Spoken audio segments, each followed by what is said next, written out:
Para el día de hoy vamos a presentar una prueba, digamos, que no tienen que hacerla hoy día, pero que sí van a tener durante la semana para poder completarla. ¿Ah? Esta es la segunda prueba o el segundo trabajo en realidad que damos y dimos también un tercero que era optativo, em, tercero y cuarto, porque recuerden que preguntamos acerca del curtidor, varios de ustedes respondieron. Eso está bien. Y también preguntamos acerca de las resurrecciones en el Nuevo Testamento, pensando también en Tabita, que aparece una resurrección explícita en el libro de Hechos. Entonces, ese fue un trabajo optativo para el que lo quería enviar. Varios de ustedes lo enviaron, así que está bien. Si todavía hay tiempo para enviarlo, porque es optativo, ¿no? Pero también tiene calificación, tiene nota. Entonces, quisiera compartirles el instrumento y revisarlo con ustedes para que no tengamos alguna sorpresa. ¿M? A ver, ¿ahí se ve algo o solo me veo? No, no se ve nada, ¿no? No se comparte nada. Se comparte, dice Se trabajo hechos ve, de los apóstoles. ¿Lo se ven? ve el documento, pastor. Se ve el documento, Se ve perfecto. el documento. L- lo vamos a revisar, son 6 preguntas, perdón, 7 preguntas. A ver, no, yo digo que son 6. Ah, sí, pues, son 6. Siempre hago 6, pero no cambié automáticamente.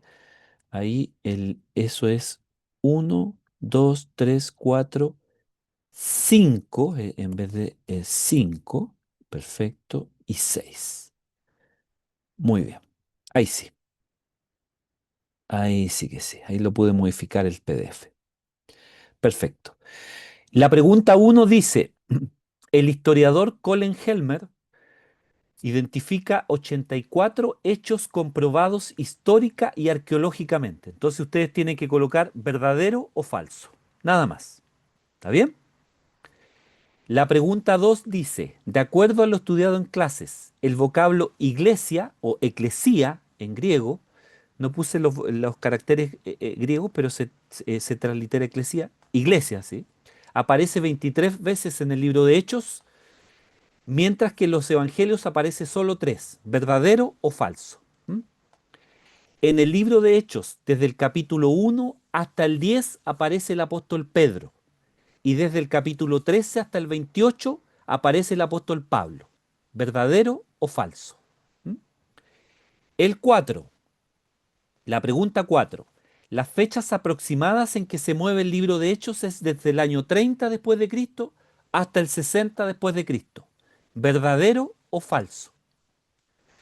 La pregunta 5.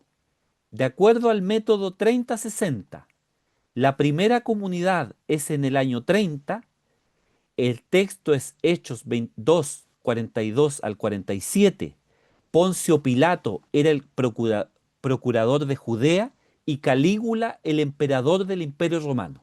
¿Verdadero o falso? Si ustedes buscan el método 30-60, ubican lo que se está señalando ahí y verifican cada uno de esos datos si está congruente con el método 30-60. Si no lo tienen, lo vamos a enviar de nuevo. ¿M? Y la pregunta 6, que está en amarillo, dice, en clase se motivó a memorizar 10 puntos. ¿Se acuerdan? En clases se motivó a memorizar 10 puntos. Escríbalos con su puña y letra. Envíe una foto.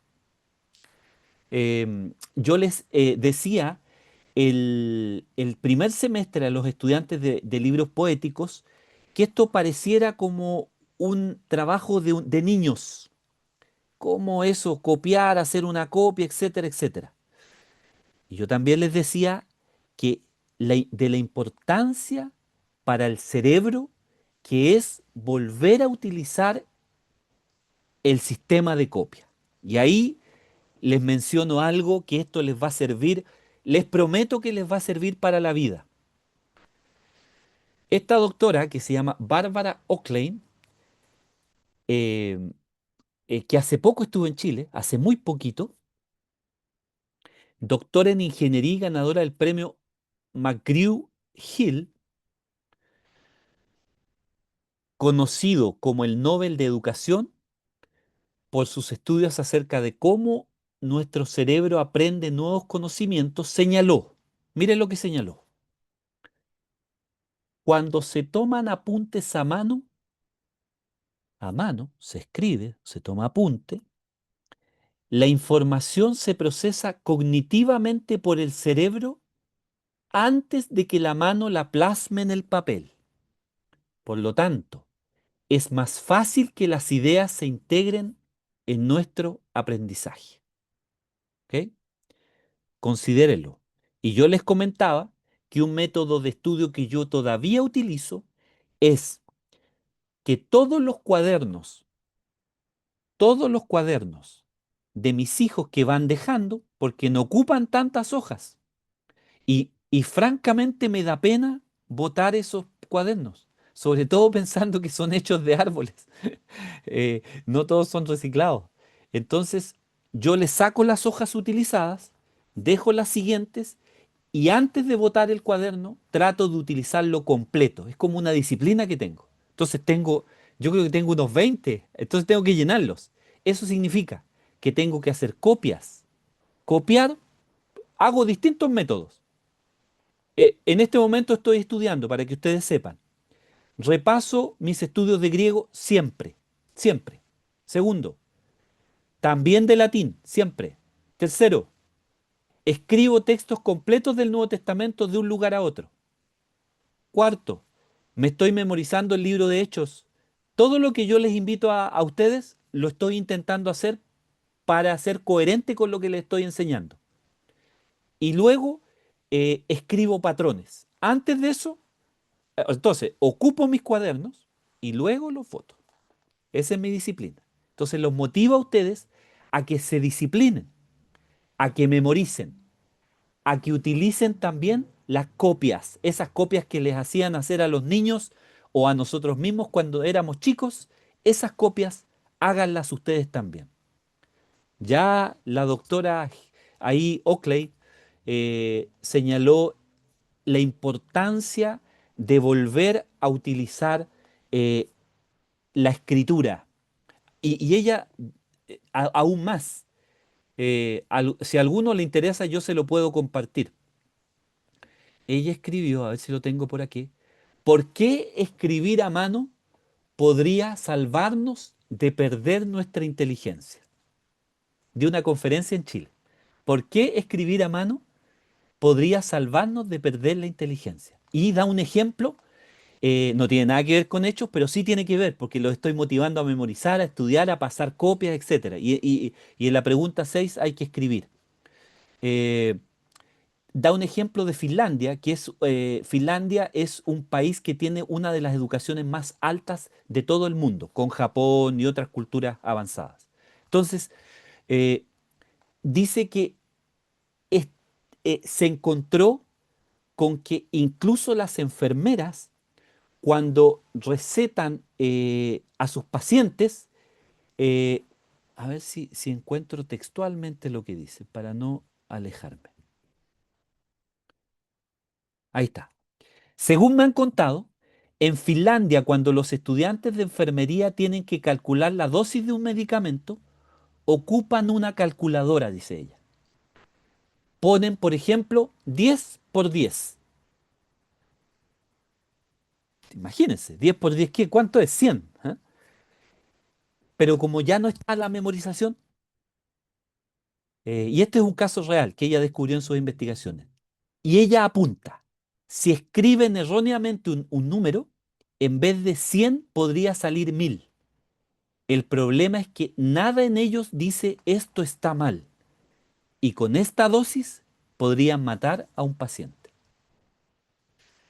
Ejemplo de su investigación. Interesante. Hay que volver a escribir, hay que memorizar, hay que ponerle atención a lo que dice Deuteronomio 6 con la Shemá, escribir los textos en todos lados, en las puertas, pegarlos aquí, pegarlos allá, aquí en el brazo, en el cuerpo, tomarse dictados, una amiga o un amigo le tome el dictado el uno al otro, etcétera. Háganlo, háganlo. y les va a ayudar para desarrollar cognitivamente su cerebro. Muy bien. ¿Alguna pregunta en relación a al instrumento que compartimos? ¿Está claro? ¿Está claro? ¿Hay alguna pregunta que podría estar complicada? Fíjense que ahí donde estoy marcando, ahí dice trabajo de hechos de los apóstoles. Est- Todas las preguntas están desde el PowerPoint 1 hasta el PowerPoint 3 más el método 3060. Entonces eso tienen que revisar si no se acuerdan ustedes de inmediatamente para mandar este instrumento. Entonces yo se los voy a compartir por WhatsApp y ustedes lo van a completar y a Lina, por supuesto, se lo vamos a enviar por email. ¿Está bien? Muy bien, perfecto. Perdón, Bienvenidos los que se han ido. pastor, Sí, cuénteme. perdón, ¿para cuándo? ¿Nos dijo? Dur- No nos dijo. Durante la semana, antes del Ah, bueno, próximo viernes, ¿ya? gracias. Antes del próximo viernes. Tampoco, yo sé que todos son personas ocupadas, ¿ya? Todos somos personas ocupadas. El único trabajo que vamos a exigir que se entregue en el día en el horario, vamos a utilizar el horario de la clase, el 21 de noviembre. Ese día yo les voy a mandar un instrumento y hasta antes de las 12 de la noche ustedes lo van a hacer, porque me interesa ya ir completando algunas notas. Entonces, excepcionalmente vamos a usar el horario de la clase para que ustedes lo completen. El próximo viernes, si no les desagrada a ustedes, yo les voy a grabar una clase, porque el próximo viernes es feriado en Chile y siento que nos queda mucho por compartir. Entonces, les voy a grabar la clase del próximo viernes, ¿está bien? Y la del siguiente, porque el siguiente, ese sí yo no voy a estar, ¿ok? No voy a estar. Entonces voy a grabar dos clases para que ustedes tengan esas dos clases. Eh, y una salida es grabar esas clases. Entonces, el próximo viernes es feriado en Chile. No hay clase, el instituto no lo tiene. Pero voy a hacer una clase, eh, quizás una clase que compendie todas las primeras 8 o 9 clases que estamos teniendo. Esta es la novena clase. Y la siguiente sí va a ser materia nueva, ¿ya? Y esa va a estar grabada para que ustedes la vean en la plataforma. Muy bien, compartimos. ¿Hay alguna duda con respecto al instrumento? ¿Otra? ¿No? Se Perfecto. entiende bien, pastor, se Se entiende bien. entiende. Muy bien. Vamos entonces. Entonces, repetimos. No, no los, n- no los trato como niños, por favor. Los trato como adultos. Pero le estoy motivando a retomar disciplinas que desde siempre han estado en el aprendizaje. Desde siempre. Y la escritura, volver a escribir, volver a hacer copias, volver a copiar textos bíblicos, volver a memorizar, son fundamentales para la enseñanza-aprendizaje. Háganlo, háganlo. Y tómense dictados uno al otro. Utilicen su memoria. Esa memoria que ustedes tienen ahí está dada por el Señor. Y si ustedes creen que eh, yo podrían decir algunos, ya no memorizo. No, no, me cuesta memorizar. Sí, sí, sí puede memorizar. Lo puede hacer. No se minimice, usted puede memorizar. ¿M? Entonces, esos 10 puntos yo nuevamente se los repito. Memorícenlos, memorícenlos, memorícenlos. ¿Ya? Muy bien, perfecto. A propósito, hacemos un pequeño repaso y quizás vamos a responder algunas preguntas. Hechos 1 al 12. ¿Qué personaje aparece consistentemente, recurrentemente, no siendo el personaje principal, pues ya sabemos que es el Espíritu Santo, ¿verdad? ¿Cómo se llama el apóstol? Pedro, Pedro, Muy bien. 13 al 28. ¿Quién aparece recurrentemente? Pablo, El apóstol Pablo. Perfecto. Y la clase pasada dijimos algo bien interesante. ¿Cuántas veces el apóstol Pablo relata su conversión en el libro de tre- Hechos? tres tres veces. veces. 3 veces. Muy bien. Curioso. Curioso que lo relate 3 veces, pero lo relata 3 veces. Ese es un análisis muy interesante. Ustedes podrían hacer un paralelo de qué elementos adicionales tiene un relato de conversión versus el otro. Y eso se puede hacer a mano. puede hacer 3 columnas. 1, 2, 3.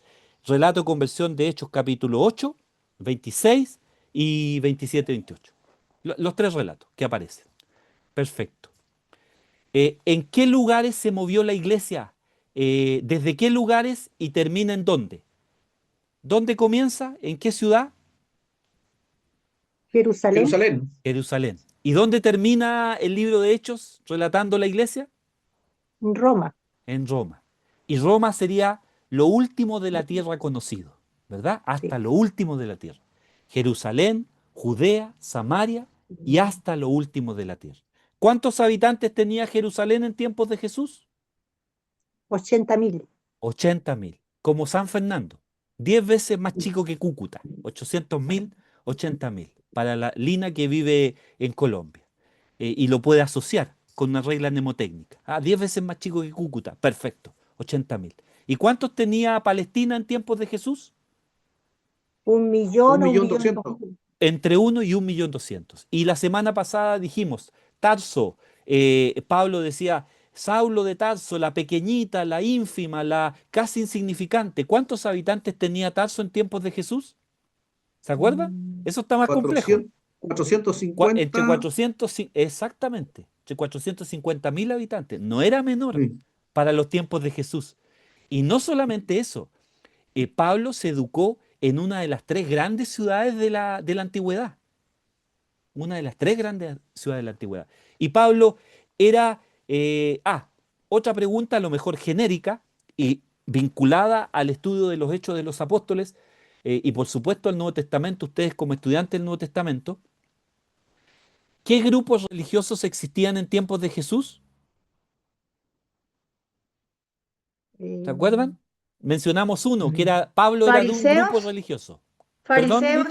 fariseos, Fariseos, fariseos ¿sí? era ¿Y uno. se acuerdan otros grupos? Saduceos, mm, Perfecto. Y otro que no está mencionado en las escrituras, a lo mejor por cultura general, se los menciono, los esenios, los esenios. Y también por cultura general, pero muy importante para los estudiantes del Nuevo Testamento y del Antiguo Testamento, en 1946 hasta 1956 se descubrieron los famosos rollos del Mar Muerto, famosos rollos del Mar Muerto. En 1946 y hasta 1956 y fueron descubiertos por casualidad. ¿Y cuál es la importancia del descubrimiento de los rollos del Mar Muerto? Muy interesante. Se encontraron textos completos de la Biblia en rollos, completitos. Isaías se encontró completito. Ustedes, si hacen el ejercicio de ingresar a internet y pongan rollos del Mar Muerto, ahí se van a dar cuenta que se descubrieron por casualidad y se descubrieron rollos enteritos de las Sagradas Escrituras. Maravilloso, porque los que habíamos estudiado por siglos de los siglos, ¿cuántos siglos? 20 siglos y mucho antes, los textos de la Biblia fueron descubiertos en su integridad. Y se supone que los esenios, que eran, los esenios eran célibes, no se casaban, eran una secta muy extremista en tiempos de Jesús, pero piadosa además, no solamente extremista, también piadosa, eh, porque ellos creían que el cuerpo era malo y por supuesto la sexualidad, el sexo era malo también. Entonces, eh, ellos se dedicaban básicamente a tener devoción y a una interpretación de las escrituras de acuerdo a su visión. Los saduceos no creían en la resurrección, los fariseos sí. Y la semana pasada dijimos algo muy interesante. El apóstol Pablo era fariseo, pero no cualquier fariseo. Y establecimos una hipótesis. ¿Se acuerdan a qué grupo especial de fariseos podría pertenecer el apóstol Pablo? ¿A qué escuela? La escuela de Shammai. A la chamán. escuela de Shammai. Ahí. Exactamente. Aunque dijimos, ¿cierto? Él se educó con un tal Gamaliel, ¿verdad? Y Gamaliel es de la escuela de Hillel. Dicho sea de paso, cuando ustedes escuchan del Sanedrín, esto es puro Nuevo Testamento y Hechos, ¿ah? Lo que estoy hablando, puro Nuevo Testamento y Hechos. Cuando ustedes escuchan del Sanedrín, ¿se acuerdan que el Sanedrín condenó a Jesús? ¿Se acuerdan de eso en los Evangelios? 15 o 16 generaciones del Sanedrín siempre fueron presididas por un fariseo, excepto una o dos veces. Entonces, esa importancia tenían los fariseos. Y eran de la escuela, hermano Víctor, de Gilel, no de Chamay. Gilel tenía preponderancia en tiempos de Jesús.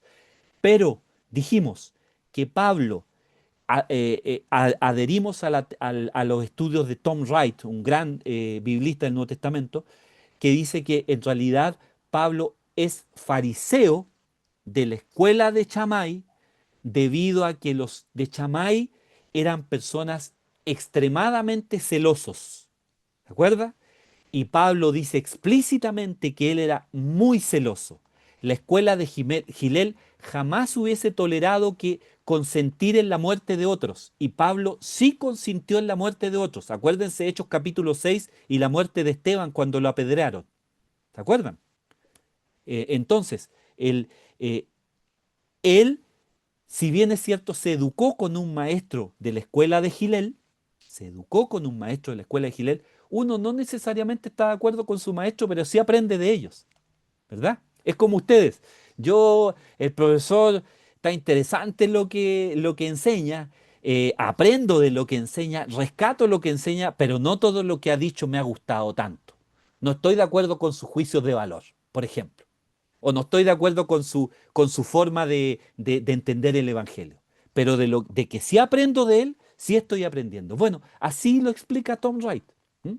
No necesariamente uno está de acuerdo con aquel igual ustedes, cuando han estudiado en distintos grupos, con A, con B, con C, uno dice, el hombre enseña bien, la hermana enseña bien, pero yo no estoy de acuerdo con todo, pero sí aprendo de ella. Bueno, esa sería la idea de Pablo en este caso, el apóstol Pablo. Muy bien, han aprendido mucho, ¿ves? Vamos avanzando y vamos aprendiendo.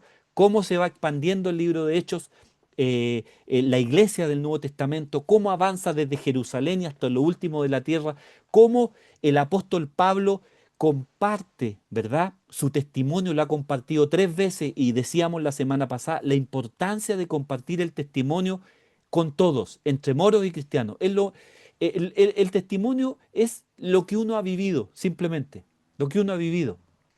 Yo siempre, sin ser autorreferente, mi testimonio, por ejemplo, es que yo tenía un vacío existencial. Cuando tenía 18, sobre todo en la adolescencia, tuve un vacío existencial, necesitaba buscar algo diferente, ¿no? Algo diferente. Y sobre todo cuando en mi primer año de universidad tenía un vacío tremendo, yo decía, tanto que la gente se esfuerza por ingresar a la universidad, yo ingresé y aquí estoy y esto no significa nada para mí, yo necesito algo diferente. Y desde ahí me acerqué a una iglesia, ingresé a una iglesia bautista, predicado en el Evangelio, levanté mi mano, mi vida cambió, tal cual, mi vida cambió, el Señor me cambió. Así fue, ese es mi testimonio, no es diferente. Bueno, sin compararme, por supuesto, lejos de Pablo, del gran Pablo, pero Pablo cuenta lo que él vivió, su testimonio, y el testimonio nadie podría cuestionarlo porque es lo que uno vive, la vivencia, es existencialista, podríamos decir. Muy bien. Entonces, ¿alguien quiere decir algo más hasta aquí, en este breve resumen que hemos mencionado? Siento que hemos aprendido, ¿ah? Han aprendido. Pero una última cosa. ¿Entre qué años se movió el libro de Hechos?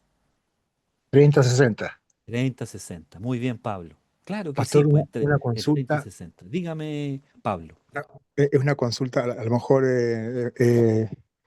es mínima, pero yo no sé la diferencia. Usted varias veces habla del concepto, por ejemplo, de un teólogo y otras veces dice, es un biblista. Sí, Eh, ¿Me podría explicar? Me interesa saber esa diferencia, por favor, bueno, profesor. No es mucho. bueno.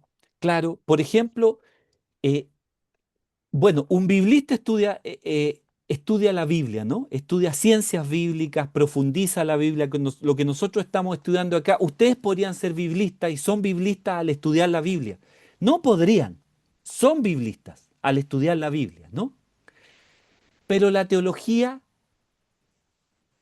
surge a partir de los estudios de la Biblia. Por ejemplo, les voy a mencionar varias teologías. Teología de la liberación. Esas se llaman teologías del genitivo, que se llaman, de la liberación. Entonces, hubo una teología de la liberación, sobre todo en los años 70 y 80 en América Latina, desarrollada por un grupo particular de, sobre todo, de sacerdotes católicos que entendieron la Biblia aplicada a los contextos sociales de América Latina. Entonces, a partir de sus observaciones de la Biblia, dijeron la podemos aplicar a los contextos sociales y ellos hicieron teología, porque hacer teología es eh, entenderla, ¿verdad? Entender tu situación particular o su situación particular y la aplico. ¿M? Eso ya pasó, podríamos decir, pasó de moda, las teologías van pasando de moda. Hay una teología que se llama una teología política. Los teólogos, hay algunos teólogos políticos, aunque ustedes no lo crean, que han hecho teología política y si ustedes ponen en internet teología política, les van a salir algunos nombres. Johann Sebastian Metz, John Sobrino, etcétera. Hay una teología que se llama teología negra, tal cual, teología negra. Y surgió a partir de las desigualdades que se producían en Estados Unidos con los negros. Y esta gente que estudió la Biblia, ¿verdad? Después la contextualizó a su situación particular y empezó a hacer teología y teología negra. ¿Y qué dice la Biblia acerca de los negros? Fin. Hay una teología que se llama teología feminista. La teología feminista de algunas teólogas, Elizabeth Johnson, ¿quién más? Elsa Tames en América Latina, Nancy Cardoso, Nancy Bedford, etcétera, etcétera. Eh, ¿Qué dijeron estas mujeres? Hicieron teología feminista, observando el texto bíblico, se dieron cuenta que a lo mejor habían desigualdades y hay desigualdades para las mujeres y aplicaron textos bíblicos en relación a sus contextos. Eso es hacer teología del genitivo con apellido. En cambio, ser biblista, podríamos decir que tú te vas al texto bíblico y eso, estudias la Biblia. Si ustedes me preguntan a mí me gusta mucho más la Biblia. ¿Eh? La Biblia, estudiar la Biblia, entender la Biblia, compartirla con los hermanos, a ver qué me dice, qué nos dice la comunidad, etcétera, etcétera. Si ustedes me preguntan, ¿no? Pero cada uno también después cuando va estudiando más y más teología, puede desarrollar, teología, digamos, Biblia, por supuesto, y también teología. Hay teología, teología de la liberación, teología feminista, teología negra, teología política, eh, ¿qué más? Teología sistemática, teología sistemática. Aquí en el ITIP hay un curso que se llama teología sistemática, pero son uno de las tantas teologías con apellido, ¿no? Cuando se Muy bien. habla de teología reformada, ¿es como lo mismo también? Es como También, dando... pues, es una teología con apellido, teología reformada, que está aplicada a esta idea que viene de Juan Calvino, sobre todo Juan Calvino a los 26 años escribió un libro famoso que se llama La institución de la religión cristiana, que por ahí está, lo tengo, un libro extraordinario para un cabro, un joven de 26 años. Por eso se dice que el teólogo de la Reforma se llama Juan Calvino y el pastor se llama Martín Lutero, ¿no? Y dicho sea de paso, Juan Calvino, si ustedes no lo saben, también Juan Calvino hizo una escuela como de pastores en el siglo XVI. Y esta escuela de pastores produjo, entre comillas, los pastores que revolucionaron Europa, desde Ginebra, Juan Calvino. Bueno, esa es teología reformada, viene de los reformadores, hermano Pablo. ¿Se entiende? Más o menos. Espero que sí. Muy bien. Vamos a compartir entonces el PowerPoint de hoy. Ahí está, ahí está, ahí está. Eso es.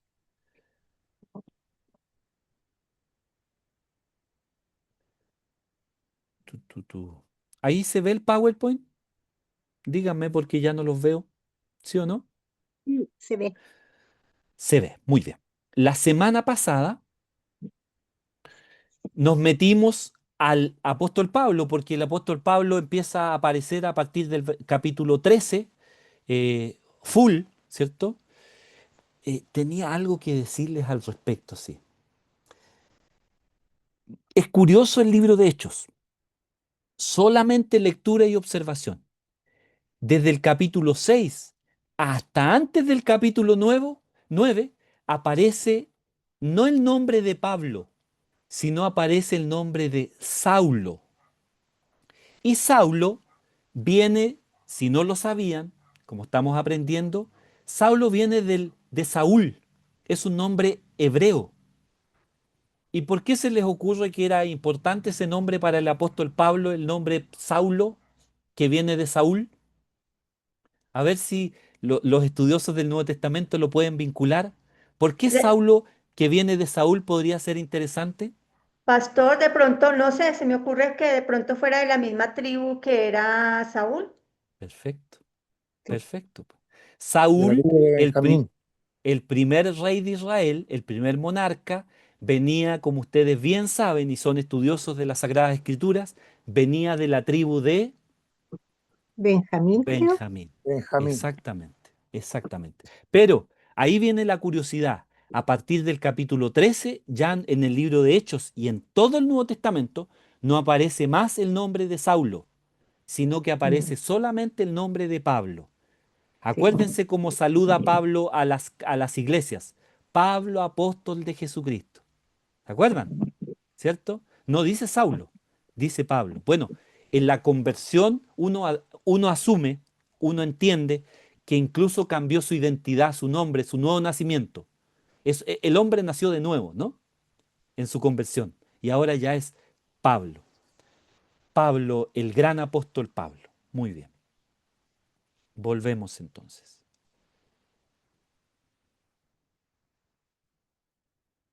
Ahí está. Pasamos varias láminas la semana pasada, así que los que no estuvieron, les invitamos a que lo puedan ver. Este discurso en el Sanedrín lo pasamos, el apóstol Pablo y su ciudadanía romana. Esto no lo mencioné la semana pasada, pero el tener ciudadanía romana le daba cierto estatus, probablemente había sido adquirida y comprada por su padre, esta ciudadanía romana. Pablo se educó, ya dijimos, en un centro educacional importante. Tarso no era una ciudad, un pueblecito insignificante, sino era una ciudad importante y ahí se educó Pablo, aparte que conocía las escrituras muy bien. Cuando él se convirtió, conocía las escrituras porque era un judío piadoso que venía de una escuela llamada de los fariseos que estudiaban mucho la Biblia, mucho, mucho la Biblia. O en ese tiempo la Tanaj, que era el Antiguo Testamento, y la Torá particularmente, que es el Pentateuco, los 5 primeros libros de la Biblia, el Bereshit, ¿verdad? El Bereshit en hebreo, el Génesis en griego, que significa comienzo, hasta Génesis, el Éxodo, que es la salida, ¿verdad? Levítico, Números y Deuteronomio, que es Deutero significa segunda ley. Se repite, así como Éxodo capítulo 20 está la primera ley, Deuteronomio está la segunda ley. Se repite los mandamientos de Moisés. Muy bien. Ciudadanía romana, entonces Pablo, el apóstol Pablo, hebreo de hebreos, él se dice ahí, bien dijo Lina, y Pablo de la tribu de Benjamín, y Saulo viene de Saúl, digamos, un hombre hebreo, así como Tabita y Dorca, mencionando el libro de Hechos, Tabita y Dorca, Tabita en hebreo, Dorca en griego, significa lo mismo. A propósito de Tabita y Dorca, antes de pasemos, ¿se acuerdan que Tabita y Dorca se vestía de obras de amor, dice? ¿Se acuerdan? ¿Sí? Para las mujeres sobre todo que están aquí.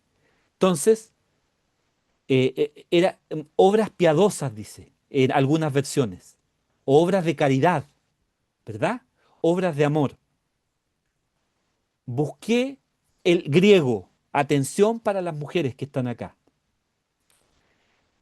Y yo tuve la duda cuando lo compartí con ustedes. Obras de amor, dije yo. ¿Qué será? Ágape, ¿Qué vocablo griego aparecerá ahí? ¿Y sabe qué vocablo griego? ¿Con qué se vestía Tabita?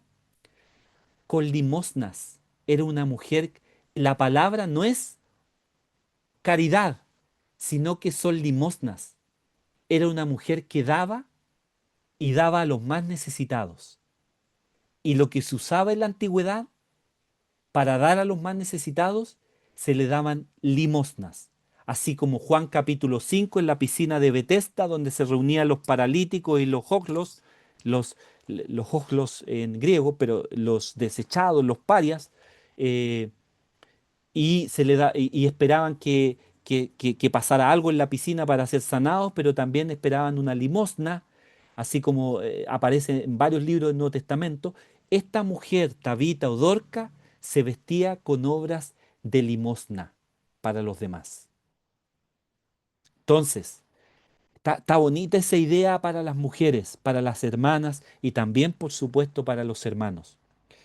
Les voy a contar una anécdota en relación a eso.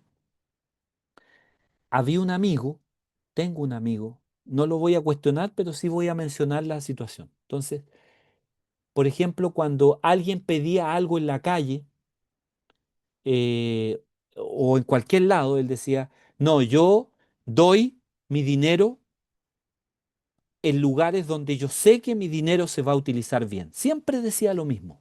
¿M? Siempre se va a utilizar bien. Entonces, el argumento racional parecía muy interesante. Pero ¿qué pasa cuando una persona necesita pan ahora, o un plato de comida ahora, o un abrigo ahora y no mañana? O que no esté una institución así como el Hogar de Cristo. Aquí en Chile, Lina, hay una institución que se llama Hogar de Cristo que les da alimento a las personas en comedores abiertos, eh, ollas comunes podrían ser. ¿Qué pasa cuando una persona necesita ahora y no mañana, no tan sistemático como una organización por allá? Bueno, Tabita tenía ese hábito, se vestía con obras de limosna, de limosna. Entonces, eh, cada uno que interprete el texto como quiere y como pueda, pero mi invitación es si alguien está en necesidad, así como dice el Nuevo Testamento, uno tiene que tratar de asistir como el Señor lo guíe, por supuesto, y sin tantos peros, sin tantos recursos intelectuales que digan, no, es que yo hago esto, no hago esto por esta razón, ¿no? Obras de limosna, Tabita o Dorcas. Muy bien. Mi doctor, Sí, cuénteme. entonces, Tabita es lo mismo que decir Dorca, Claro, es lo mismo. pero Está, ¿cuál es griego? Dorcas. Dorca griego. Exactamente. Tabita es, eh, Tabita es hebreo. ¿Mm? ¿Me Muy amable, salí? gracias. ¿Me salí? No, no me he salido, ¿no? No. Ahí está. Muy bien, hermano Víctor. Ahí estamos, ¿no? ¿Seguimos? ¿Vemos el PowerPoint? ¿O me salí? Se ve bien. Ah, ya, perfecto. Esta lámina la incorporé, a diferencia de la semana pasada.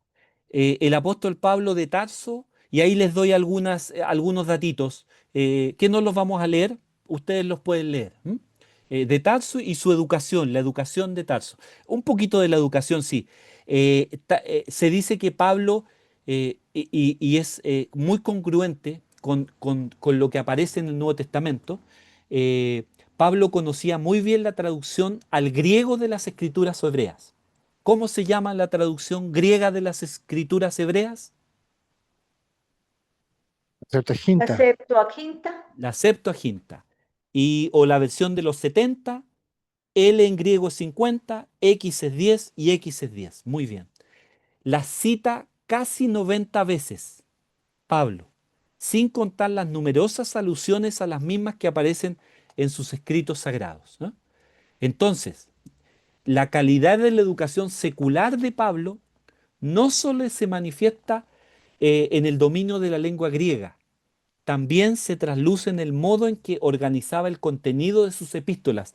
Desde luego, no era un filólogo, pero escribía en un griego muy vivo, muy lindo, con el cual lograba transmitir sus emociones a la vez que sus pensamientos. Entonces, el Señor lo utilizó tal cual está.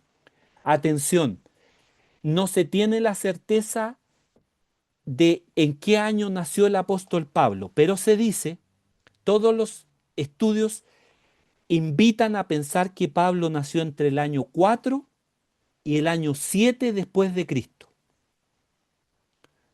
4 y 7 después de Cristo. Por lo tanto, el calendario, en realidad Jesús nació en el año -3, ¿no? -4, no en el año 0, porque hay una complicación ahí con el calendario romano. El Señor Jesús era mayor más o menos 6 años mínimo 6 años, hasta 7, 8 podrían ser, de, de Pablo, para que ustedes lo sepan. Y eso significa también que Pablo podía haberse convertido en el año 30, más o menos a los 25 26 años. Entonces, no era un niño. Y sobre todo para el tiempo de Jesús, no era un niño. Era, era una persona ya que tenía muchas responsabilidades en la sociedad judía. Tanto así que era fariseo, ¿no? Y para ser fariseo no entraba un niño chico. Eh, y además tenía muchos conocimientos. El Señor lo utilizó de esa forma, así como probablemente los utiliza a ustedes, ¿no? Como ustedes llegaron al Evangelio, el Señor utiliza como ustedes venían, lo que ustedes traían, su vestido, ¿no? Ustedes ya venían vestidos, ¿ah? Probablemente. Y ese vestido lo utiliza el Señor, por supuesto, para su gloria. Muy bien. Y lo otro, cómo se educaban las personas en el tiempo de Jesús y Pablo, por supuesto, eh, eh, en la sinagoga, en las iglesias, ¿no? Estas sinagogas que están vinculadas a los hebreos, donde, donde el Señor Jesús leyó un texto de las Sagradas Escrituras, ¿no? Del Antiguo Testamento. Muy bien. Y al final dice, la respuesta más simple es que Pablo, hay una pregunta ahí. Ahora bien, ¿de dónde proviene su educación secular o seglar? La respuesta más simple es que Pablo fue a la Academia de Tarso, una importante academia en este pueblo que ya dijimos no era un pueblecito, tenía alrededor de 450.000 habitantes en el tiempo de Jesús y se peleaba con las grandes, con los grandes centros de investigación de la época, ¿no? Eran tres. Como corresponde a una población tan ávida de conocimiento en el siglo I, esta institución rivalizaba con sus homónimas las tres, Atenas, Alejandría y también Tarso. Esos eran los top tres donde estaban los centros de educación más eminentes de la antigüedad. Entonces no era del pueblecito, yo viví en Cherquenco, imagínense, un pueblo que tiene 2.000 habitantes, 3.000 habitantes, no, no estamos hablando de eso, ni Temuco, donde me crié en mi adolescencia, Temuco tenía 200.000 habitantes, no, imagínense, para esa época Tarso tenía 450.000 habitantes más o menos. Muy bien. Ahí, Pastor, cuénteme, perdón, lo interrumpo, pero no sí. tiene que ver con la educación de Pablo, pero sí con Pablo. Y es que a mí me ha inquietado es si él era casado, porque tengo entendido que para ser miembro del Sanedrín tenían que ser casados. Y en caso que así hubiera sido, ¿qué pasó con su familia? Porque nunca, pues, como que lo mencionan, ¿cierto? Esa Ujú. inquietud, gracias. Es una buena pregunta, pero Pablo no era miembro del Sanedrín, era fariseo, pero no miembro del Sanedrín, ¿cierto? Y efectivamente Ajá. no hay antecedentes de su familia. Por lo tanto, se cree que Pablo podría haber sido soltero, soltero. ¿M? Pero no hay más antecedentes. Incluso en la fecha de nacimiento, los estudiosos, los biblistas, estos hermanos Pablo, los biblistas se acercan a que Pablo nace más o menos entre el 4 y el 7 después del Señor Jesucristo. ¿M? Por eso pensamos que se podría haber convertido a los 25 o 26 años. ¿Está bien, Lina? Muchas gracias, pastor, gracias. Muy bien. Pastor, Cuénteme. disculpe, añadiendo a lo que decía la hermana Lina, ¿Sí? también en el libro de los Hechos hay una parte donde Pablo mismo, no, perdón, no estoy hablando de Hechos, pero Pablo dice, eh, no tenemos no tenemos derecho también como a llevar una esposa, como Pedro dice, como Cefas, eh, haciendo alusión de que él podría hacerlo, pero no lo hace. Entonces como Mm. que hay, hay una pequeña Hay chispita ahí de que tal vez podría haber sido, como dice ella, soltero, como se usted. que, Se me ocurre claro, ese pasaje, me acuerdo de eso, no, y me viene a la además mente. que Pablo da consejo a a los hijos, po. Acuérdense, da consejo a los hijos, a los casados, etcétera. Entonces, por eso uno podría decir que podría haber una puertecita ahí para, pero no aparece la familia. Entonces, no conocemos más antecedentes. ¿M? Hablando de estas escuelas de Chamay y Gilel, hermanos, aquí a lo mejor Pastor, pero en es, el libro de los Hechos no aparece una, perdón que, que me quedé sí, pensando, que no sí, tenía sí. familia, pero en el libro de los Hechos aparece una sobrina, ¿cierto? Es que puede aparecer, po. Puede Dice, o sea, no dice aparecer, nombre, no dice nombre ni nada, pero claro, dice que una sobrina fue la que estaba escuchando cuando los principales querían tomarlo y lo descolgaron por una canasta del muro. Y claro. que una Pero sobrina estaba escuchando y no, perdón, estoy confundiendo la historia, creo. yo Pero creo que había una sí. niña y decía, era una sobrina de Pablo que estaba ahí escuchando y ella como que advirtió. Aunque fuera sobrina, no es hija, po. Puede ser Exacto, hija de, o sea, exacto. él obviamente él tenía familia, como todos tenían familia. Puede haber No lo tenido menciono como, hermanos. como una referencia así de una referencia de familia, como que aparece que sí Exacto. tenía a lo mejor una hermana, un hermano que tenía un hijito y aparece ahí mencionada a su sobrinita. Puede ser, exactamente. Aunque esposa, un poco pensando en la consulta de Lina, esposa no se ve, esposa no se ve. Lina utilizó el interesante argumento de decir, para estar en el Sanedrín había que estar casado, ¿cierto? Pero Pablo no era del Sanedrín, pero sí era fariseo. A todo esto les voy a dar un dato, ¿se los doy o no se los doy? Les voy a dar un dato, ya, les voy a dar un dato. No hagan con los demás lo que no quieran que hagan con ustedes. ¿En qué parte de la Biblia está? ¿O quién lo dijo?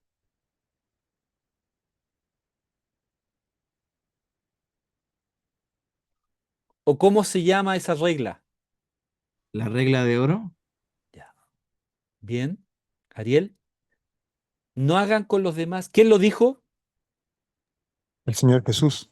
Señor Jesús. ¿Lo dijo así? No hagan con los demás lo que no quieran que hagan con ustedes.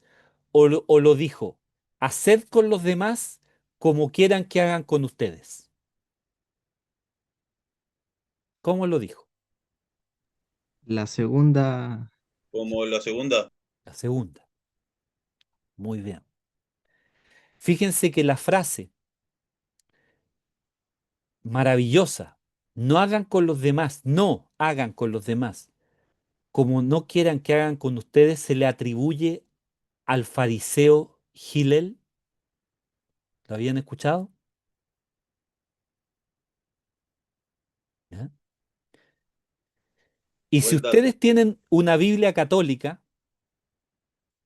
tampoco esto ustedes nunca se hubiesen imaginado. En un libro aparecen los libros deuterocanónicos. ¿Han escuchado de los libros deuterocanónicos, los que no son canonizados? Porque son 66 libros de los de la Biblia. Estamos estudiando Biblia. 39 del Antiguo Testamento, 27 del Nuevo Testamento, 66 en total. ¿Estamos de acuerdo con eso? Sí, ¿cierto? Sí. Muy bien. En la Biblia católica aparecen libros que no son canonizados por la iglesia, ni por los judíos, ¿no? Les voy a mencionar algunos. Eclesiástico, no Eclesiastés. Primera y segunda de Macabeos. Tobías, Judith, sabiduría. Hay un libro que está en la Biblia católica llamado Tobías. En Tobías capítulo 4, versículo 15, si alguien lo puede buscar, no creo que tengan una Biblia católica, yo la tengo. ¿Tiene Biblia católica? ¿Quién tiene? Busque Tobías capítulo 4, versículo 15 y por favor escúchenlo con atención. Y no se compliquen porque se los voy a explicar. Estamos Cuatro estudiando la quince, Biblia. perdón, pastor. Capítulo 4, versículo 15. Bueno, ya la voy a ir por ella. Bueno, Profe, ¿sí? yo justo hoy estaba leyendo la historia de Sirac, creo que es, el que Siracídes, ¿sí? escribió Eclesiástico, Claro, y decía que no estaba dentro de los cánones bíblicos, entonces me preguntaba por qué. No eso alcancé es. a investigar todo, pero Eso es Pablo. Ese libro no está canonizado, aunque, mire, los libros deuterocanónicos sí contienen información interesante, pero nosotros creemos que no están inspirados por el Espíritu, ¿no? Eso. Ni el claro. pueblo judío tampoco, pero sí contienen información. Pastor, ¿Tobías ¿Sí? cuánto? ¿Cuatro? 4:15. Dice, no hagas a los demás lo que no quieres que te hagan a ti. ¿Sí? ¿Qué les parece? ¿Y eso no lo dijo el Señor Jesús, dicen ustedes?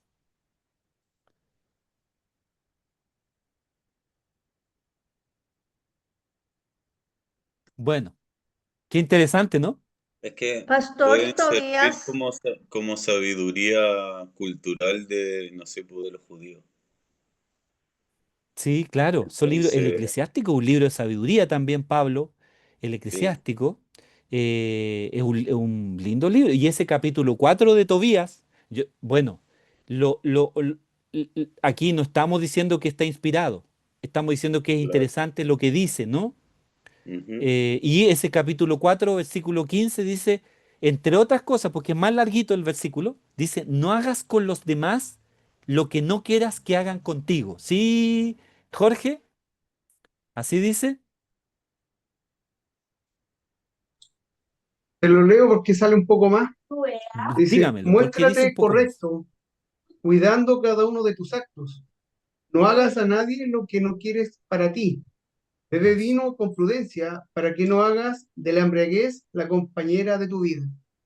Y antes de eso, capítulo 4 de Tobías habla de las relaciones entre personas, etcétera. Bueno, entonces ustedes, eh, mire, de mis 54 años que tengo, esto que yo les acabo de compartir, nunca se lo he escuchado a nadie. Nunca. Ni siquiera se imaginan que en Tobías podría aparecer semejante versículo vinculado al Nuevo Testamento, a Jesús. Entonces, ¿qué decimos? La regla de oro es Jesús en positivo, lo dio en positivo. Hagan con los demás lo que quieran que hagan con ustedes. Hagan, ¿verdad? No dijo, no hagan con los demás lo que no quieran. Ahora, también es importante no hacer con los demás lo que no quieran que hagan contigo. Claro, no hacer. Yo se los digo a mis hijos, pero es mejor aún, el Señor lo dice, redime el texto, hagan con los demás lo que quieran que hagan con ustedes. La regla de oro que se conoce en el Nuevo Testamento. Y para los judíos, este texto era muy importante, atribuido al gran erudito maestro de la Tanaj. Tanaj significa Biblia en hebreo, Hillel. Muy bien. No se compliquen con eso, no se complican, no, no les causa ningún conflicto, no, no debiera. El Señor redime. La iglesia, acuérdense, el vocablo eclesía, ¿de dónde venía? ¿De dónde venía el vocablo iglesia? ¿Se acuerdan? De Grecia, venía de Grecia. Y era la asamblea de gente se juntaba en las plazas a discutir distintos temas. Ese concepto lo redimió el Nuevo Testamento, sobre todo el libro de Hechos, y la iglesia, que era un concepto a lo mejor pagano, ahora es un concepto maravilloso, la iglesia, la iglesia que el Señor compró con su sangre, en fin. Muy bien, seguimos, seguimos entonces. No estoy compartiendo, ¿cierto? Parece que no. No, No, ahora no. Ahí vamos. Ahora sí, ahí está el power. Sí, pastor, ahí está. Muy bien. Es que yo no voy viendo, entonces me tienen que ayudar con eso, por favor. Ahí estamos y ahí vamos. Seguimos. Pablo se convierte en cristiano. Tenemos que terminar hoy día esta diapos, son 26. Esto ya lo vimos la semana pasada, Pablo y la tradición judía, la tradición de Jerusalén, ¿sí? Pablo y la misión del mundo helenista también lo vimos. Hombre con visión y acción también lo vimos. El concilio, el famoso concilio de Jerusalén, la iglesia, extensión de la iglesia en Chipre y Asia Menor. Ahí nos vamos moviendo ya. Y Pablo va camino a Roma, donde dijimos desde el comienzo que la iglesia se comenzó a mover desde Jerusalén a Judea, Samaria y hasta lo último de la tierra. Y aquí ya vamos en Chipre y Asia Menor. Leemos algunas cositas ahí. Los líderes de la iglesia en Antioquía fueron guiados por el Espíritu Santo y enviaron a Pablo y Bernabé en un viaje misionero, el cual comenzaron por Chipre, del cual era oriundo Bernabé. Siguiendo, Bernabé, nombre griego. Chipre también. Siguiendo un procedimiento que repetirían muchas veces, lo primero que hicieron en la isla fue la visita a las sinagogas y el contacto con prosélitos y personas temerosas de Dios para extenderles el Evangelio. Me gustaría compartirles algo al respecto. ¿Quién ha sido católico aquí? ¿Quién fue católico? Jorge. ¿Quién más ha sido católico acá? ¿Alguien más? Pues Sí, de tradición, de aunque yo tradición. como tal no era muy practicante, pero sí mi familia. Muy bien. Colombia, Lina, es un país tremendamente católico, muy católico. María también levantó su mano, ¿sí? ¿Quién más ha sido o fue católico? Fíjense lo siguiente, atención, atención con lo que les voy a compartir. Y quizás Jorge, que es católico acá en Chile, y María van a sentir y también Lina. Fíjense que los evangélicos mayoritariamente fueron católicos, mayoritariamente. Y aquí viene algo interesante. Nosotros que fuimos católicos, cuando llegamos a ser evangélicos, no discutimos ninguna doctrina de la Iglesia Católica excepto lo de la Virgen María, porque el único mediador entre Dios y los hombres es Jesucristo. ¿Estamos de acuerdo? ¿Cierto?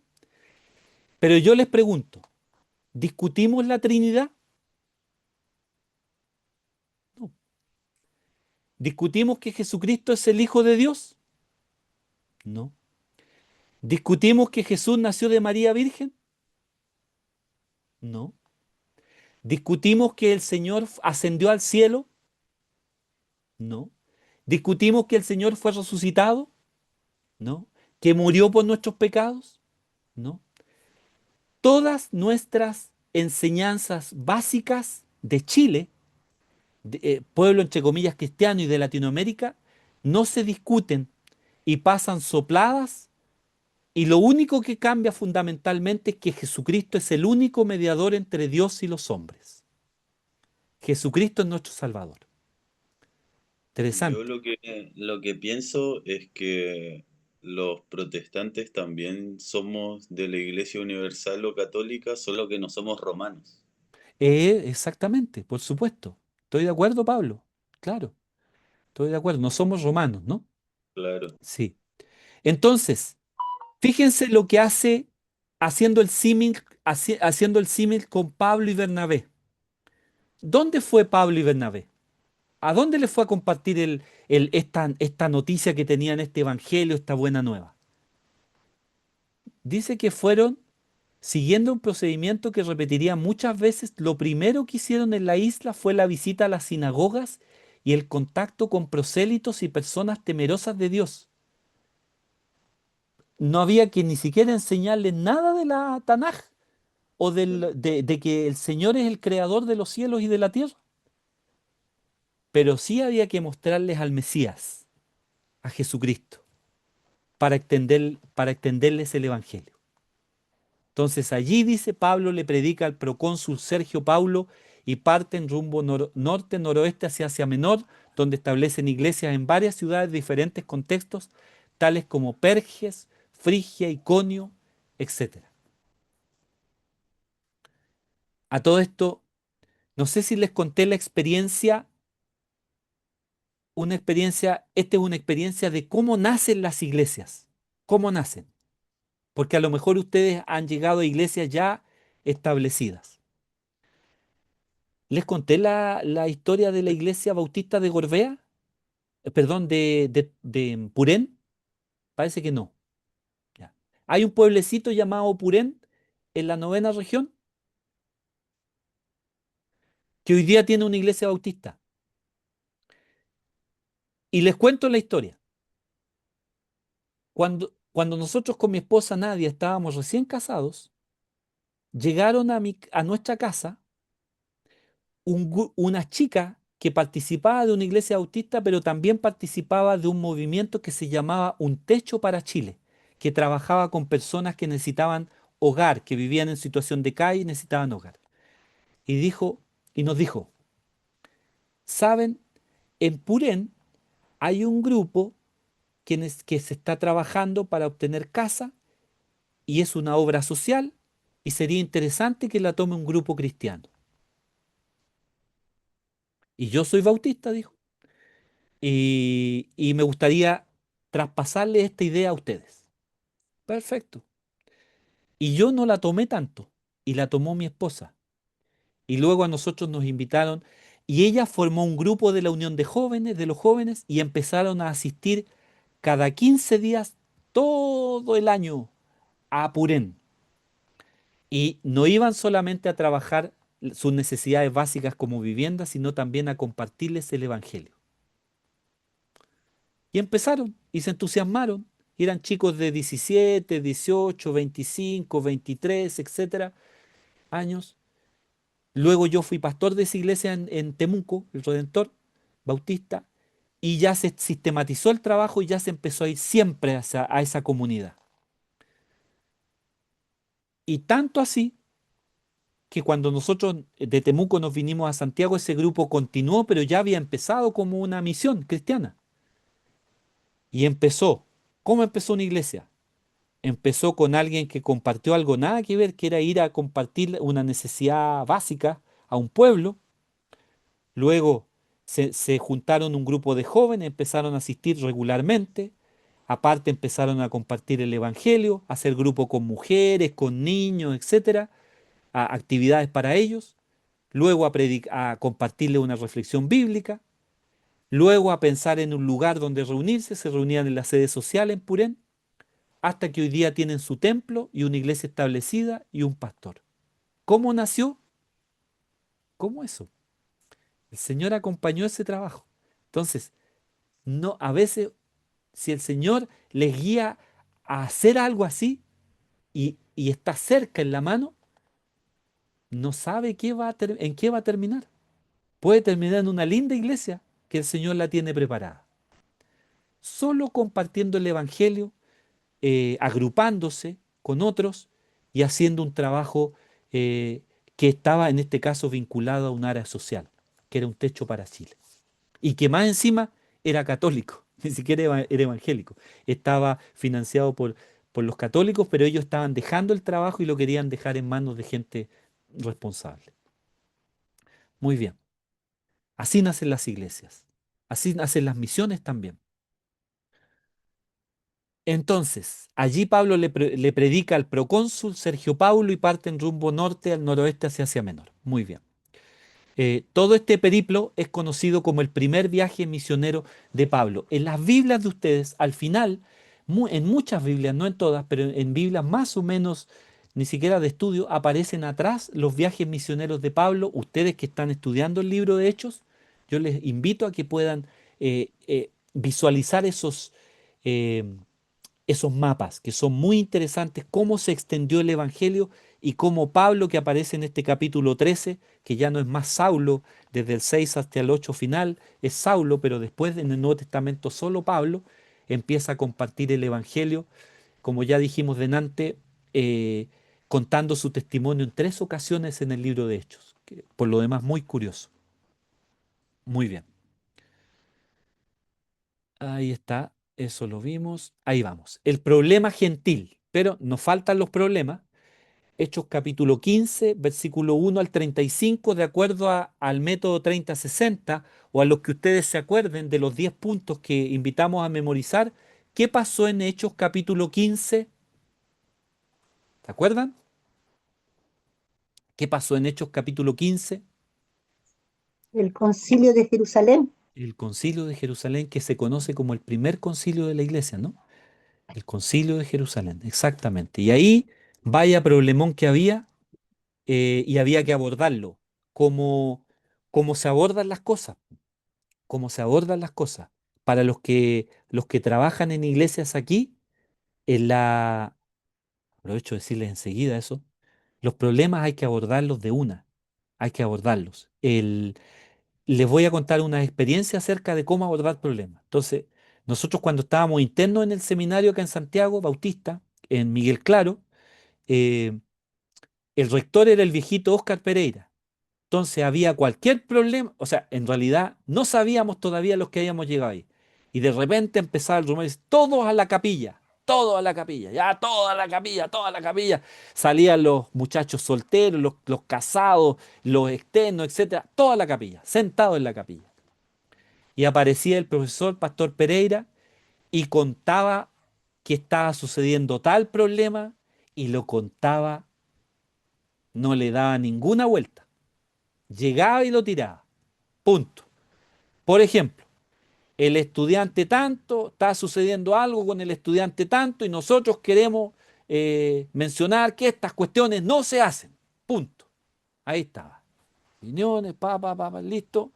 Y este es tema cerrado. ¿Estamos de acuerdo? ¿Estamos de acuerdo? Vamos adelante. Generalmente el pastor Pereira, viejo sabio, abordaba todos los problemas ahí, en el momento, y no lo dejaba para el futuro. Eso también deberíamos aprenderlo como familias, con amigos, etcétera. Generalmente los hombres somos evasivos, las mujeres son más directas y abordan sus problemas. Los hombres somos muy evasivos, en general, pero que los que están acá no. Pero hay que abordar todo tipo de dificultades porque esas mismas dificultades se presentaron en el libro de Hechos que aparentemente está perfecto, pero ustedes ya vieron Hechos capítulo 6 con el drama de las viudas que eran desatendidas, las viudas griegas que eran desatendidas. Había que abordar el tema. O los helenistas, este asunto de helenizar o judaizar, que aparece bastante en las cartas de Pablo, Pablo las abordó directamente. Y en este Hechos capítulo 15 aparece el problema que se llama, bíblicamente se llama el problema gentil. eh, y ahí está mencionado en todo capítulo 15 del libro de Hechos. No sé si alguien por lo menos lo puede buscar y leer algunos versículos del capítulo 15, puede ser del 1 al 10 o donde encontremos un corte. Si alguien lo tiene, le da lectura.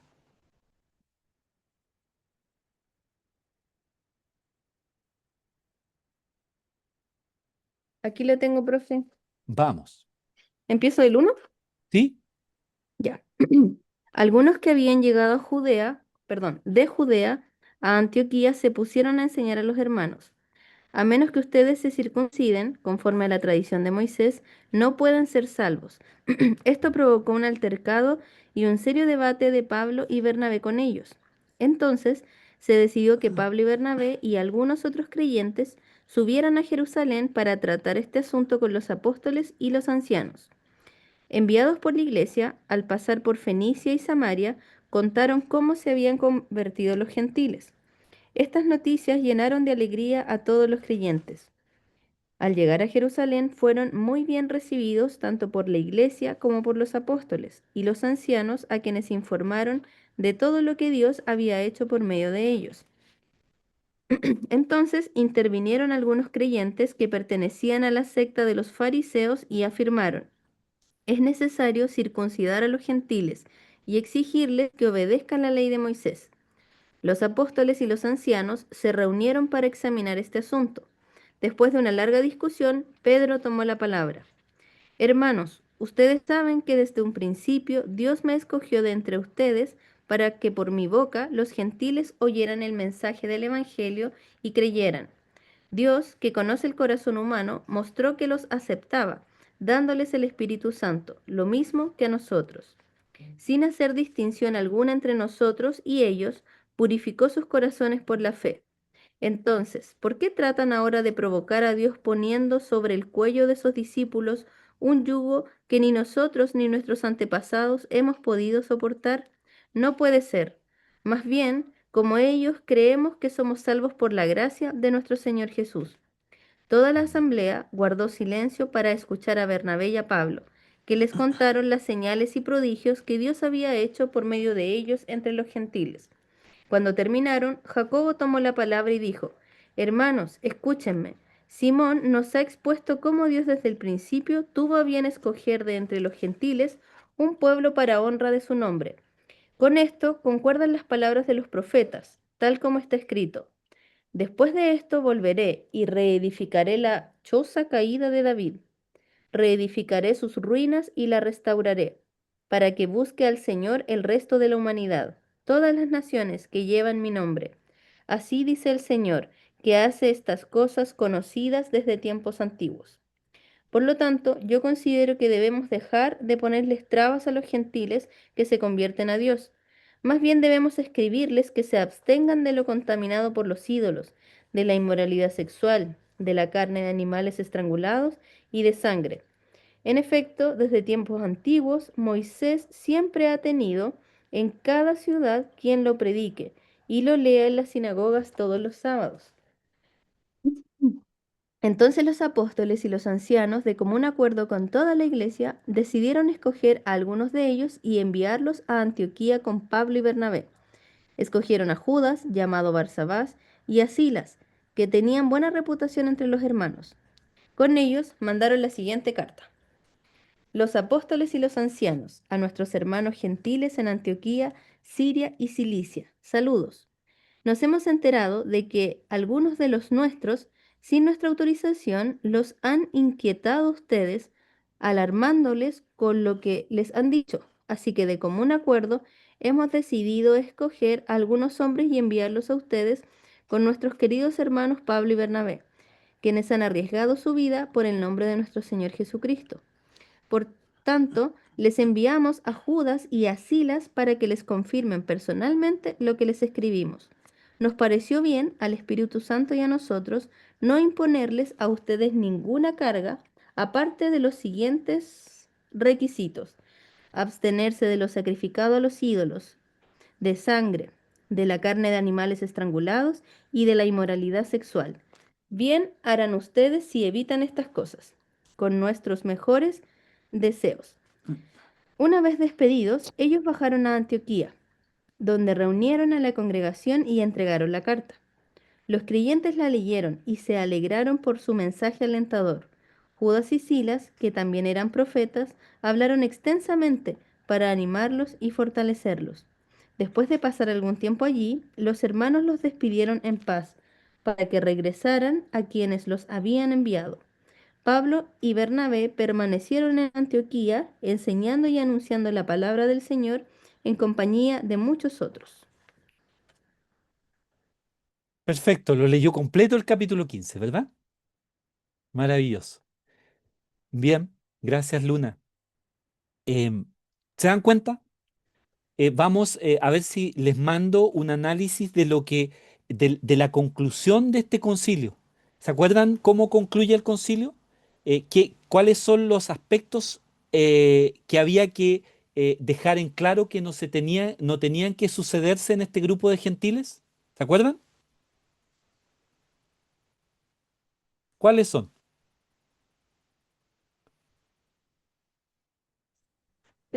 Pastor, dice acá en el 28 que no le van a imponer ninguna carga más, sino excepto, estas cosas que son necesarias, que se abstengan de lo sacrificado a ídolos, bien, de sangre, de ahogado y de fornicación, de las cosas, de las cuales cosas si os guardareis, bien haréis.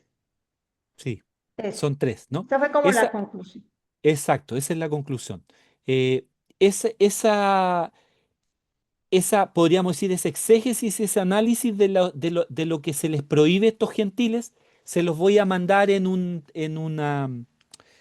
escrito para que lo tengan, ¿ah? Y para que lo puedan analizar también y les pueda ayudar en sus estudios de la Biblia. ¿Está bien? Pero, ¿qué estamos viendo? Hechos capítulo 15, un texto resorte donde estamos en el Concilio de Jerusalén, los problemas se abordan como nos enseña el libro de Hechos, de manera directa, sin rodeos, así también deberá ser en todas las cosas. A los hombres sobre todo nos cuesta más, siempre nos va a costar más por la antropología, de verdad, por nuestra composición, pero no es excusa para abordar los problemas. En ese sentido, las mujeres nos llevan bastante la delantera en abordar los problemas tal cual son, ¿no? ¿De acuerdo los hombres o no? ¿O no son así los de acá?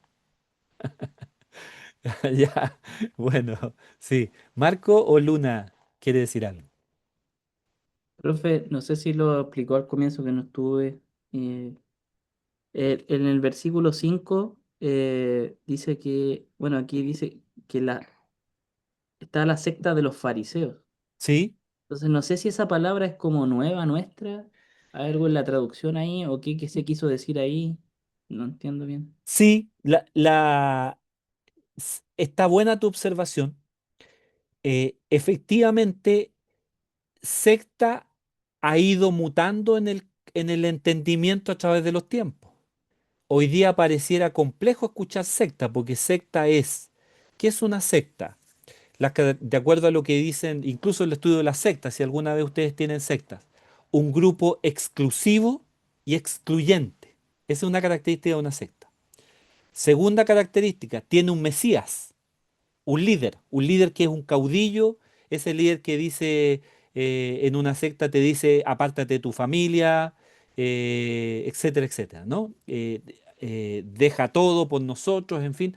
No está pensado en ese tipo, el vocablo no está orientado a ese tipo de definición. ¿M? Y yo la busqué en griego esa palabra en la semana. eh, Déjame ver si la tengo por acá. Y significa más bien una secta de apartados. Y efectivamente los fariseos eh, eran apartados. El vocablo es aeresis, ahí está. Y no solamente apartados, más bien significa químicamente puro elegidos, Marcos. Entonces los elegidos, los fariseos. Y los fariseos se sentían un grupo elegido especial, distinto. Yo diría que eh, yo en ningún momento pensaría que los fariseos son una secta en la explicación actual, en cómo se entiende el vocablo actualmente. Sí, un grupo de elegidos, un grupo de especiales, un grupo religioso como los saduceos también, como los esenios, como los celotes, y hay otro grupo que se me escapa en el Nuevo Testamento. Celotes, fariseos, esenios, saduceos y hay uno más que incluso un discípulo de Jesús pertenecía a ellos. Ay, No. a ver si alguien me ayuda. Un grupo. No, pues celote. Celote. Si hay un celote en el grupo de los 12 discípulos, ¿cierto? Hay un celote. Ese era Pedro, ¿cierto? claro, también es un grupo especial. Entonces, decimos que el mejor vocablo ahí podría ser el grupo de los fariseos, el grupo, ¿verdad? Y en algunas Biblias también puede estar el grupo. Secta ya no se entiende secta en ese tiempo como se entiende ahora. y el vocablo más bien está orientado a los elegidos, ¿no? Los elegidos que eran fariseos.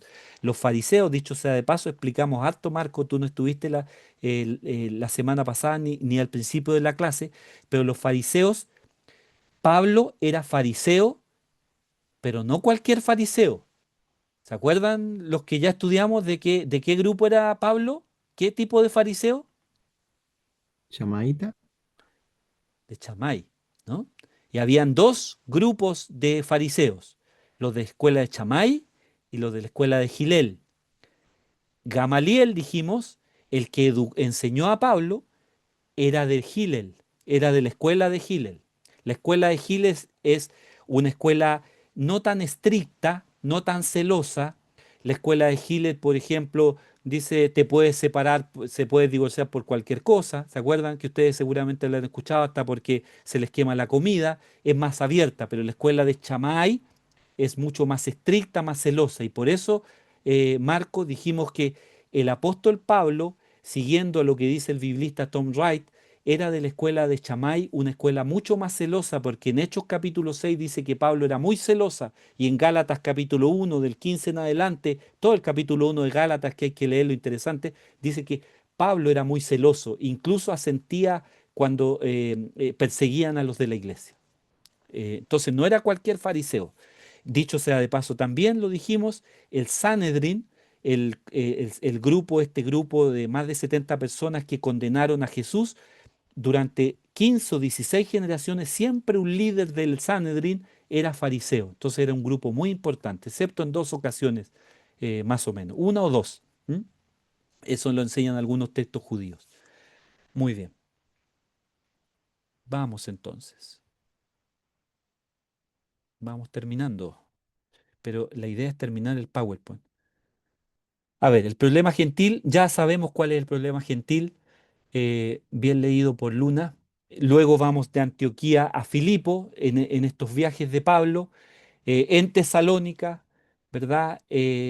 Con los atenienses. Esto es muy interesante cuando Pablo está con los atenienses porque utiliza una figura griega, un entendimiento griego para desde ahí comenzar a compartir el evangelio, ¿no? En el famoso Areópago de los atenienses, o la ágora, que era la plaza, ¿no? Eh, dice este texto que está escrito aquí: en su camino a Atenas pasaron por Berea, un buen lugar para los estudiosos, ¿verdad?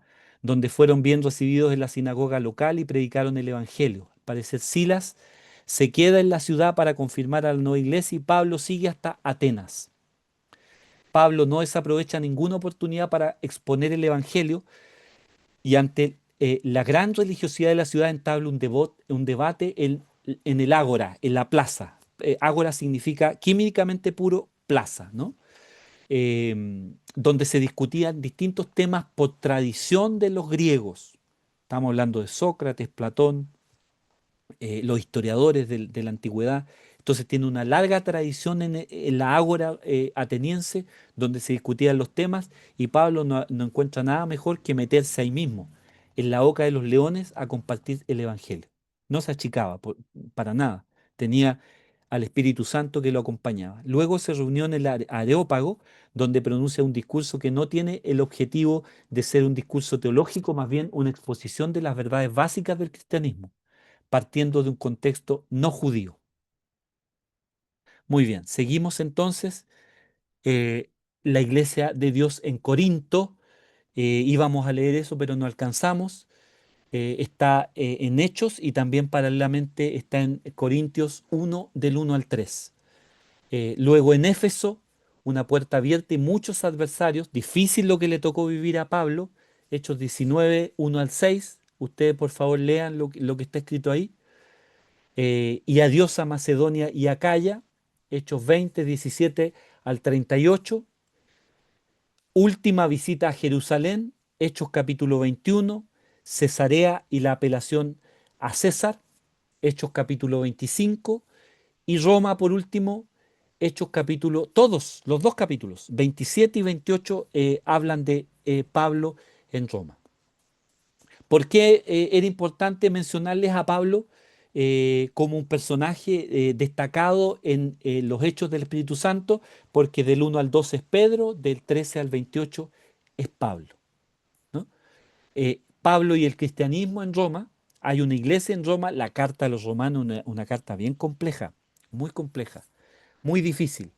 Eh, para los que ustedes que son estudiosos de la Biblia, hay el teólogo protestante más importante del siglo XX, llamado Karl Barth, escribió un comentario que se llama Comentario a los Romanos y que fue pionero en 1900 pasado, en 1920 y algo. Era un pastor de una pequeña ciudad suiza, Calvart, y se hizo famoso en el mundo por ser un biblista de los más grandes de la historia, muy cuestionado por un cierto sector fundamentalista de los evangélicos, pero Calvart era sabía más Biblia que todos nosotros, un, un extraordinario biblista de la iglesia evangélica de todos los tiempos.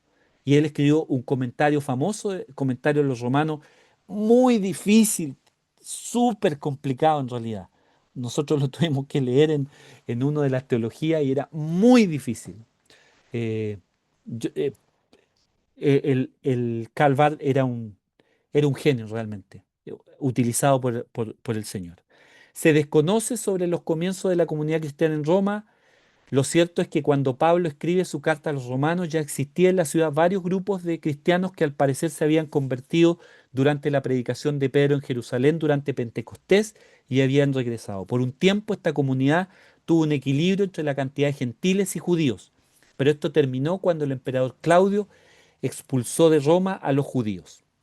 Al paso de los años, los judíos pudieron retornar, pero surgieron ciertas fricciones entre ellos que al parecer propició que Pablo escribiera su carta. No hay evidencia alguna de que Pablo hubiera estado en Roma antes de ser apresado, pero es muy probable que la iglesia en Roma creciera una vez que el apóstol estuviera en la ciudad, dado que podía predicar libremente a todos los que lo visitaban. Eso está en capítulo 28, versículos 17 al 31. Pablo en Roma. Y terminamos nuestro estudio de Pablo y la otra semana ya comenzamos con algunas exégesis y algún resumen de lo que hemos visto hasta acá. Hermanos, muchas gracias por su paciencia. Día viernes, día difícil. Para ustedes, día cansador. Termina la semana. Mucha información uno comparte. Espero que el Señor les bendiga, les proteja, les ayude en sus iglesias, les anime, les reconforte, les dé el espíritu, un espíritu de denuedo, como dice el Nuevo Testamento, de valentía para compartir el Evangelio. Hechos de los Apóstoles nos invitan.